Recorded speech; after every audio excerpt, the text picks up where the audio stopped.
আজকে আমি মাত্র দুটো টিপস দেবো, এই দুটো টিপস আপনার রেস্টুরেন্টের চেহারাই পাল্টে দিবে। Number 1, occupancy rate.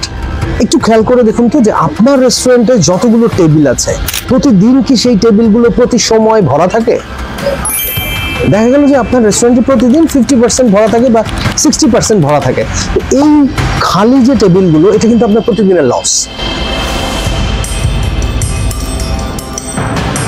তো আপনি ওই লস পূরণ করার জন্য কি ভাবছেন বা কি করছেন?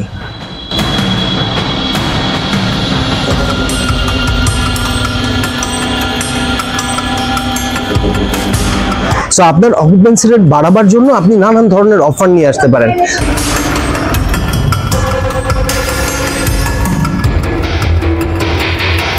আপনি আপনার রেস্টুরেন্টে 1টা থেকে 3টা পর্যন্ত হ্যাপি আওয়ার রাখেন দুপুরবেলা, এবং সেখানে আপনি আপ টু 60% ডিসকাউন্ট দেন। এবং স্টুডেন্টদের কথা ভেবে আপনি সকালে এবং বিকালে 4টা থেকে 6টা এবং মর্নিং 10 to 12 এর মধ্যে আপনি কি করেন, একটার সাথে আরেকটা ফুড ফ্রি করে দেন। তো একটার সাথে আরেকটা ফুড ফ্রি, এই হ্যাপি আওয়ারটা স্টুডেন্ট যারা আছে তাদের জন্য কিন্তু খুবই লোভনীয়। এবং আপনি দেখবেন খেয়াল করে যে আপনার অকুপেন্সি রেট বেড়ে যাচ্ছে, যে আপনি যেখানে আপনার 60% বা 50% হতো সেখানে আপনার 90% চলে আসতে পারে।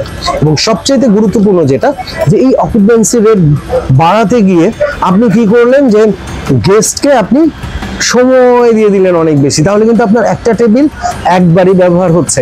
অকুপেন্সি রেট বাড়াতে গিয়ে আপনার টেবিলটাকে আপনি 2 থেকে 3 ঘন্টা একটা খাবার দিয়েই লক করে রাখলেন, তাহলে কিন্তু আপনার লস। আপনাকে টেবিল রোটেশন রেটটা বাড়াতে হবে। নাম্বার 2 হচ্ছে টেবিল রোটেশন রেট, যে একটা টেবিলকে দিনে কয়েকবার ব্যবহার করা গেস্টের জন্য। সো গাইজ, 1টা থেকে 3টা যে হ্যাপি আওয়ার থাকবে বা 4টা থেকে 6টা যে হ্যাপি আওয়ার থাকবে, এই সময়টাতে 2 ঘন্টায় 120 মিনিট। সো আপনি যদি খাবারটাকে প্রি মেক করে রাখেন, কারণ হ্যাপি আওয়ারে কিন্তু আপনার এই সময়টা নাই যে গেস্ট এসে অর্ডার করবে মেনু দেখে এবং আপনি তৈরি করে দিবেন, তাহলে তৈরি করতে কিন্তু আপনার 20-25 মিনিট চলে যাবে। আপনার যদি 20-25 মিনিট চলে যায় রান্না করতে, গেস্ট খেতে আরো 30 মিনিট, তো 50 মিনিট বা 1 ঘন্টা তো আপনার একবারেই চলে যাচ্ছে একটা খাবারে।